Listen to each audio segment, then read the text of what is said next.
Menjelang round 3 yang semakin dekat, PSSI terus melakukan manuver layaknya pasukan gerilya yang sembunyi-sembunyi namun sat-sat. Yap, sebagaimana kita tahu kalau akhirnya setelah melalui beragam proses, Martin Paes udah bisa main untuk timnas Indonesia. Tentu saja kabar ini pastinya adalah kabar yang gak enak bagi tim-tim lain di grup C. Terlebih PSSI kayaknya masih akan mengusahakan satu nama lagi pemain belakang untuk seenggaknya melengkapi komposisi pemain bertahan. Dimana menurut berbagai sumber, Kevin Dix adalah nama yang saat ini masih diupayakan, kendati semua tahu pastinya nggak gampang. Selain itu, PSSI kabarnya juga masih mengupayakan urusan Eliano Reinders, Ole Roemeny, dan Mauro Zylstra. Jelas bagaimanapun segala apa yang diupayakan oleh PSSI pasti membuat tim-tim lain benar-benar nggak bisa menganggap Indonesia tim lemah lagi. Seperti Australia misalnya, di mana Graham Arnold sedang dibuat pusing lantaran satu persatu pemain andalannya berguguran lantaran cedera. Yap, Arnold sendiri merasa situasinya akan berjalan buruk, terutama ketika mereka bertandang ke Indonesia. Sebab di saat Indonesia makin kuat skuadnya,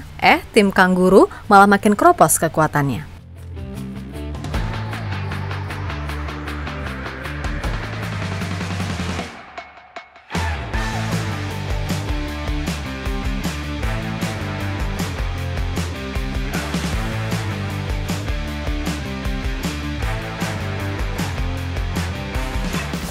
PSSI beserta Sinteyong kayaknya nggak mau berlama-lama lagi untuk segera menyiapkan segala hal jelang round 3. Yap, di balik layar, Pak Erik beserta semua tim yang ada benar-benar akan melakukan apapun agar timnas Indonesia bisa tampil maksimal. Dan kemarin resminya Martin Paes bisa membela Indonesia benar-benar menjadi kado membahagiakan di hari kemerdekaan RI. Namun tentu saja, PSSI nggak mau cepat berpuas diri karena bagaimanapun sektor-sektor lainnya juga harus dikuatkan.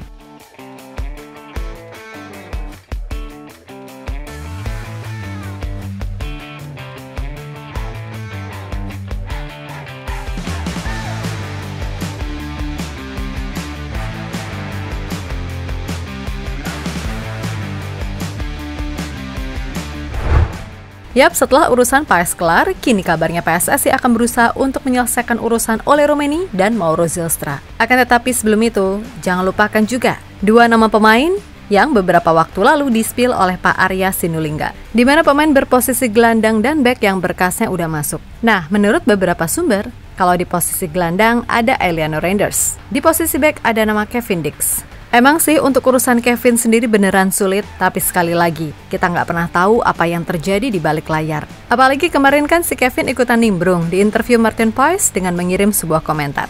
Entah itu sarkas atau gimana pun, namun yang pasti nggak lama setelah interview itu, kabar Martin Paes akhirnya sah bisa main buat timnas seketika muncul. Intinya, kalau lini belakang ketambahan Paes dan Kevin, serta lini tengah ketambahan si Eliano, ya udah pasti peluang Indonesia untuk bisa mengambil poin dari China dan Australia sejatinya makin terbuka, walaupun ya pastinya nggak gampang juga gitu loh. Tapi seenggaknya rasa optimis itu makin bertambah.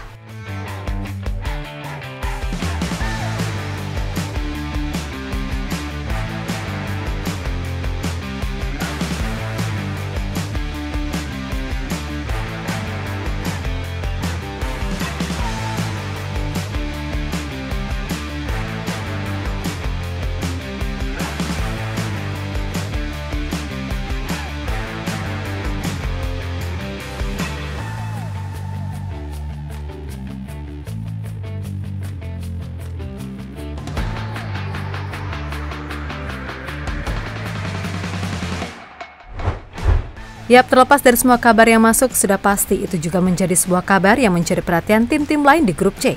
Tentu sudah menjadi hal yang umum kalau masing-masing tim saling intip dan meraba kekuatan.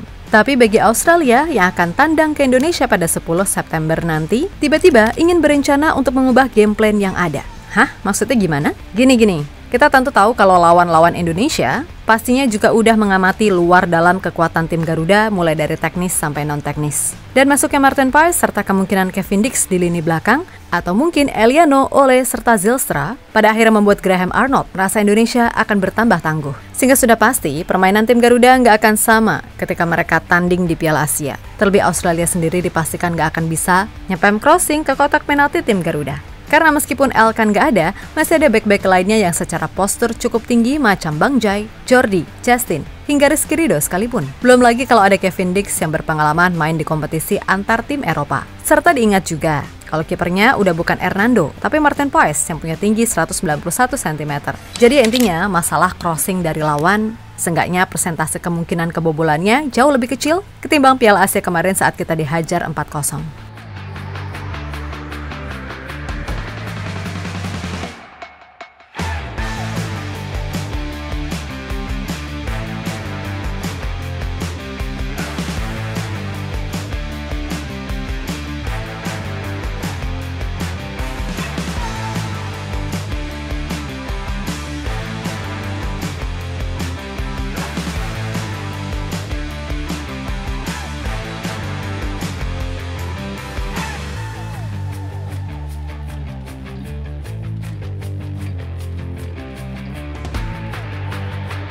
Lebih lanjut, perihal kekuatan tim, Graham Arnold sekarang beneran dibuat pusing oleh kasus cedera yang menimpa para pemain andalannya. Yap, setelah kemarin ada Jordan Boss dan Ryan Strain, kali ini kabar gak enak tersebut datang dari Apostolos Stamatelopoulos. Dilansir dari news.au, dan The Australian, penyerang 25 tahun tersebut dilaporkan menderita cedera saat membela tim barunya di musim ini, Motherwell FC, di Liga Utama Skotlandia. Striker andalan Adelaide, Australia tersebut terpaksa ditarik keluar pada penghujung babak pertama saat Motherwell kalah 1-2 dari Glasgow Rangers. Nah, menurut The Australians, Apostolos Stamatelopoulos mengalami masalah pada kaki bagian atasnya dan masih akan menjalani pemeriksaan lebih lanjut. Jelas ini akan menjadi sesuatu yang merugikan Graham Arnold, karena bagaimanapun, Apostolos sedang dalam tren penampilan yang bagus. Setelah musim lalu sukses bikin 17 gol dan 2 assist di A-League bagi Newcastle Jets. Nah, selain 3 nama tadi, ada nih nama Matthew Leckie, winger yang sudah mengoleksi 79 caps bersama timnas Australia, kabar yang juga mengalami cedera dan belum diketahui pasti berapa lama ia absen. Intinya sekarang ini Graham Arnold merasa kalau timnya sedang apes, karena harus kropos di saat Indonesia sedang gencar menambah kekuatan.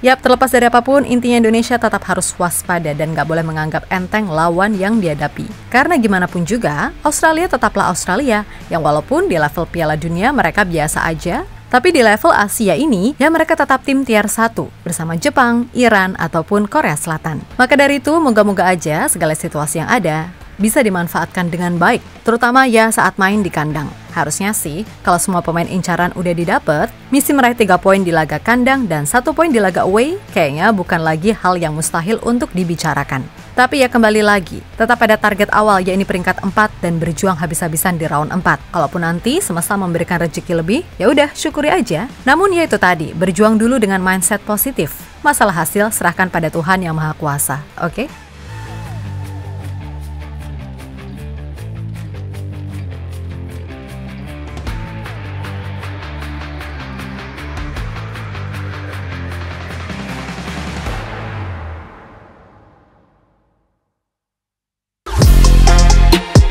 Halo, izin iklan sebentar ya guys. Jadikan ruangmu bernuansa timnas. Temukan beragam poster dinding, sepak bola dan timnas dengan desain menawan, kualitas premium dan harga yang tidak akan menguras kantong. Segera klik link Shopee di deskripsi video ini dan dukung timnas dengan sepenuh hati.